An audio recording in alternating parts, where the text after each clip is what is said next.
Nandito na tayo sa kabaan ng Jesus Street, malapit sa Caritas.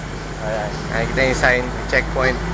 Lalakad pa rin. Malapit na tayo tumakbo actually. Ayun na. Pagkalagpas natin yung stoplight na yan, goal na natin tumakbo. Hindi naman takbo, kasi jog lang pala. Jog lang daw. Jog. Ilang kilometers per hour ba yung jog na yan? Ha? Ano ba kinaiba na sa takbo? Diba, syempre, para ka lang nag-ano. Parang ganito lang yung lakad mo, gumaganto ko lang. Kastuhod lang, kastuhod. Tuhod lang. Ayun yung Caritas. Caritas. Dahil angal, baka sabihin nyo kasi dinudugas namin kayo. Ayan, landmarks, okay? Ayoko kasi isipin na nag-commute kami pagkatapos, pero yung best na nasa likod. Remember, walang sakay taxi. Taxi. Hindi. Joke lang. You know, I love challenges kasi kaya ako ginagawa ito sa sarili ko. Parang, I like to push myself to the limit. Kaya inaano ko ito bakit. Dati, pangarap ko lang rin to. Hanggang ngayon, nagawa ko na. At ngayon, inuulit-ulit ko na lang dahil sobrang enjoy experience. Sabihin ko na lang sa inyo kung bakit mamaya kung ba't enjoy experience. Kaya ngayon, focus muna tayo sa takbo. Tago mo na yan. Ayan. Nakalapas na po tayo ng nililiver. Malapit na po tayo sa, alam ko, Superboys, itong lugar na ito pamilyar sa inyo. Oh, Payos! Hindi makita yung pangalan. Ayan, Payos. Kala nyo nagdolo ko kami. Ay, si Mang August, oh. Ay, mga what up? Kaya kita-kita ulit tayo sa Top Avenue. DC. Top Avenue. 7-Eleven. Ayan, nandito na po tayo ngayon sa Casino Filipino. Ayan, sino mag-aakalang aabot kami dito? Wala na. Pinanindigan na namin. Tuloy-tuloy na to eh. Saka, napagod ka ba? Hindi! Diba? Wala pa. Wala? Hindi na alam nila kung bakit eh. Baka mga mag-ano pa kami hanggang Cavite. Hindi kasi kaya may... wala kaming pang toll gate. Magkano ba toll gate nang walang sasakyan? Hindi nga alam. Class ano tayo? Class E? Class E. Class E tayo eh.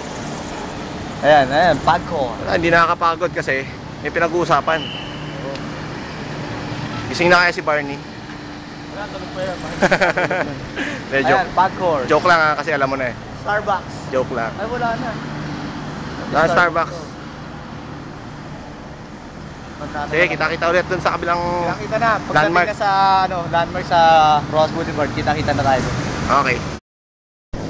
Yan, nandito na po kami sa, Ross Boulevard, kahabaan po. Baywalk, natin Baywalk. Ayan yung mga ilaw. Courtesy of Mayor Atienza. In cooperation with Mayor Lim. Mayor Lim. Parang RC Cola, Coca-Cola.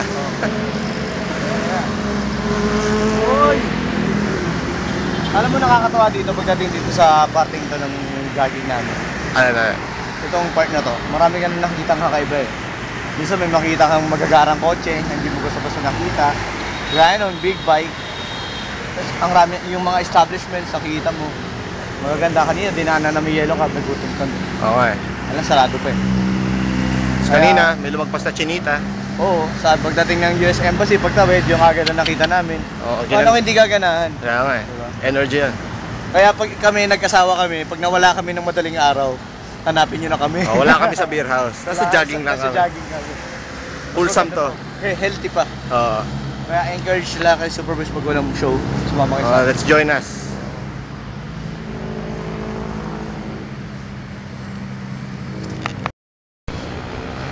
okay. Nandito po kami sa CCP ngayon. Kakatapos lang ramp po namin mag-rounds sa ramp. Pababa. Oh, grabe. Pakita mo. Naka 5 rounds po kami ngayong araw. Yan. Paikot kami dyan. Naka 5 rounds kami. And ngayon po, papunta kami Harbor Square. Doon kami magpapa-cool down. And mag-chillax. Chichilax. Marami naman kami kasabay dito. Medyo kasi nagja-jogging maliwanag na. Anong oras ba? Magsa-sunset na eh. Sunrise pala. 6:14 DM. 6:14. Probably tulog pa kayo. Pero kami, healthy is good. May inom kami buko juice, mas healthy. Oh, saka taho, lahat na. Pinagsama-sama, parang yung kay Bien. Tsaka frutas. Oh, tapos yun. Harvest ko. Sige, next time sama kayo. Harvest ka ba?